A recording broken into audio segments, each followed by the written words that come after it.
Hello my lovely students, कैसे हो आप सभी। तो आज हम सॉल्व करेंगे प्रश्नावली एक्सरमो 1 का जो क्वेश्चन नंबर पहला है उसका तीसरा। ठीक है, तो जो हमारा क्वेश्चन यह है कि निर्धारित कीजिए कि क्या निम्नलिखित संबंधों में से प्रत्येक स्वतुल्य है, सममित है, संक्रामक है। मतलब ये जो हमें क्वेश्चन दिया गया है इसमें हमें पता लगाना है कि ये जो संबंध है वो स्वतुल्य है कि सममित है कि संक्रामक है। तो हमें देखिए क्या दिया गया है।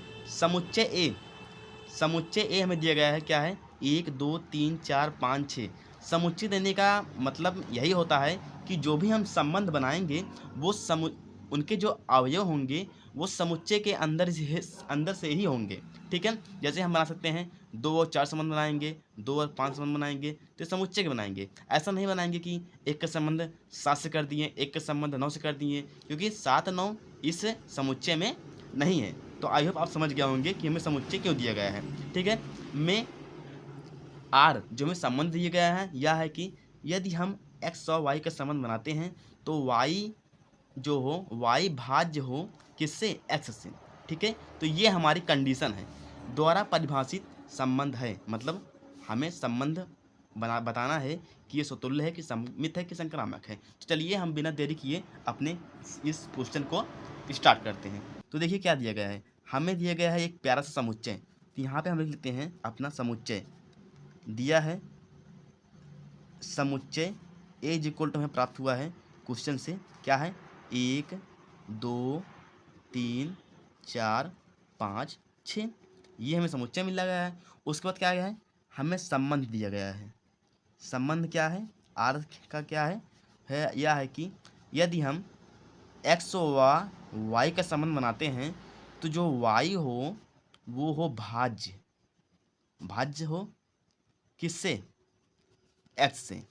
ठीक है, भाज्य का मतलब यह होता है कि जो भाग चला जाए, यानी वाई में एक्स का भाग चला जाए, ऐसा संबंध हमें बनाना है। तो चलिए हम बताते कैसे बनेगा। तो यहाँ पर लिखेंगे हल। देखिए क्वेश्चन क्या कह रहा है, आप क्वेश्चन की भावनाओं को समझिए। यदि आप भावनाओं को समझ गए तो आप खेल जाएंगे गुरु। इसलिए देखिए यहाँ पे कह रहा है यदि हम एक्स व वाई का संबंध बनाते हैं तो जो वाई हो भैया, जो वाई हो वो एक्स से भाज्य हो, यानी भाग चला जाए उसका। यदि मान लेते हैं हम 2 और 4 के संबंध बना रहे हैं। ठीक है, ये होता है एक्स और ये होता है वाई। ठीक है, तो ये देखिए वाई का क्या है, वाई क्या इतना है, 4 है, एक्स कितना है, 2 है, तो इसको भाग दीजिए, 2 दूनी 4 चला गया ना, तो ये संबंध बन जाएगा। ठीक है, और देखिए यदि हम बनाते हैं संबंध 2 का 5 का, 2 और 5 संबंध बनाते हैं तो एक्स कौन सा है, एक्स ये होता है, वाई ये होता है, तो वाई कितना है, 5 है, एक्स कितना है, 2 है, तो क्या है, भाग जाएगा, ये भाग नहीं जाएगा, पॉइंट में जाएगा, तो इसलिए ये हमारा संबंध नहीं बनेगा। तो ये आपका क्या है, ये हमने रफ के लिए बताया। ठीक है, ये अब आपको नोट नहीं करना है फेयर में। तो अब देखिए चलते हैं, अब हल करते हैं। तो हमने क्या कहा, हमने यही कहा कि हमें ऐसा 2 संख्या लेना है जो आपस में भाग चला जाए। तो सबसे पहले यही देखिए कि सभी संख्या, ध्यान से देखिए, सभी संख्या स्वयं से भाग हो सकते हैं ना। 1 का 1 से भाग हो सकता है, 2 का 2 से हो सकता है, 3 का 3 से हो सकता है, 4 का 4 से हो सकता है, 5 का 5 से हो सकता है, 6 का 6 से हो सकता है। यानी कि सभी संख्या स्वयं से संबंध बना सकते हैं। ठीक है, तो इसलिए यहाँ पर लिखेंगे 1 कामा 1, 2 कामा 2, 3 कामा 3, 4 कामा 4, 5 कामा 5, 6 कामा 6। क्योंकि कंडीशन में हमें यही मिला है ना, कंडीशन में हमें हमारा क्या है, यही है कि भाई जो वाई हो भाज्य हो एक्स से, तो इसलिए हमें ये संबंध बना रहे हैं। अब देखिए क्या होगा, और अभी और संबंध बनेंगे इसी में।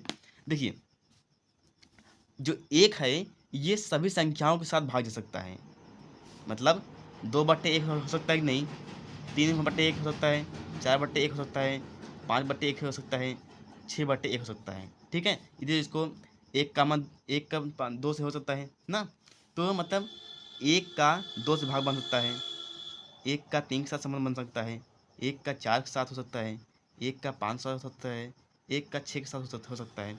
ठीक, अब देखिए अब हम लेंगे 2 को, यानी 2 किस किस से भाग जा सकता है, 2 हमारा जा सकता है 4 से। ओके, और दो जा सकता है 6 से। 2 दूनी 4, 2 तिहाई 6, ठीक। तो इसलिए यहाँ पर लिखेंगे 2, 4, 2, 6, 2 ले लिया। अब हम लेंगे 3। यहाँ पर देखिए 3, 3 किससे भाग जा सकता है? न तो 1 से जाएगा, न 2 से जाएगा, न 4 से जाएगा, न 5 से जाएगा, वो जाएगा सीधा 6 से। यानी जो हमारा 3 है वो 6 से भाग जा सकता है ना, 3 दूनी 6 जाएगा। तो यहाँ पर देखिए 3, 6, ठीक। उसके बाद 4 किससे जाएगा? 4 किसी से भाग नहीं जा पाएगा, ना 5 जा पाएगा और ना ही 6 जा पाएगा। तो ये हमारा इतना संबंध बन चुका है। अगर नहीं समझ में आया तो प्लीज़ वीडियो को एक बार दोबारा देखिए, थोड़ा सा पीछे कर लीजिए तो शायद समझ में आ जाए आपको। तो अब चलिए, ये बन गया हमारा संबंध।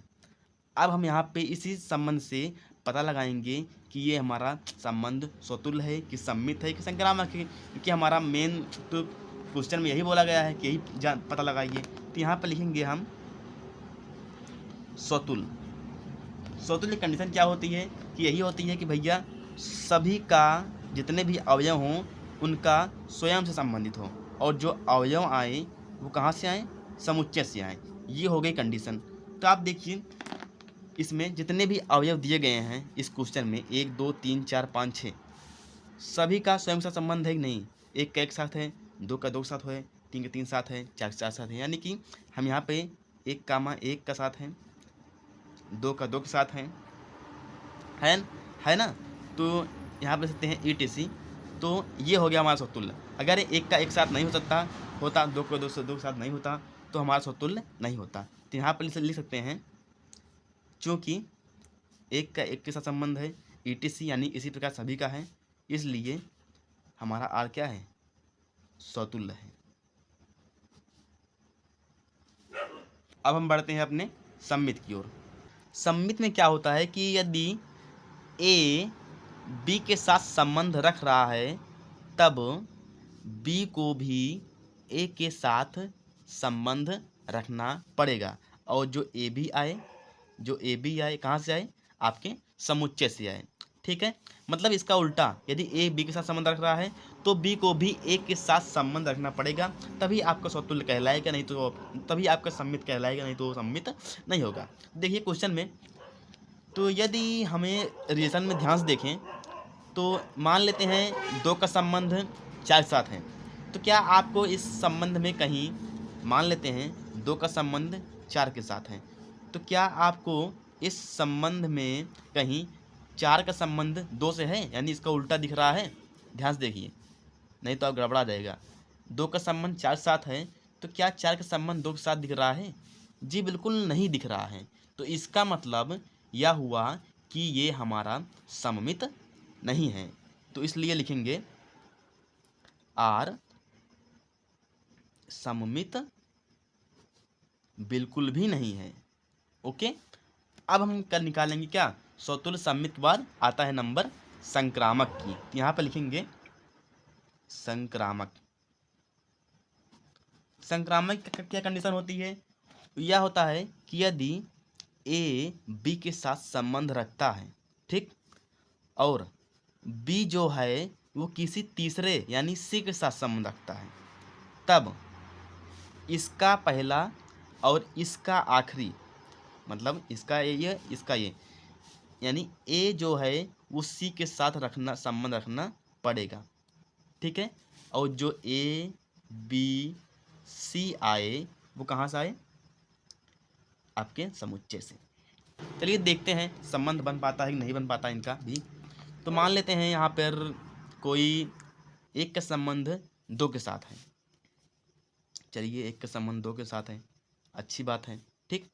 उसके बाद 2 का संबंध किसी तीसरे के साथ है क्या? यहाँ पे है 2 का संबंध 4 के साथ है, तो लिख दीजिए 2 का संबंध 4 के साथ है, अच्छी बात है।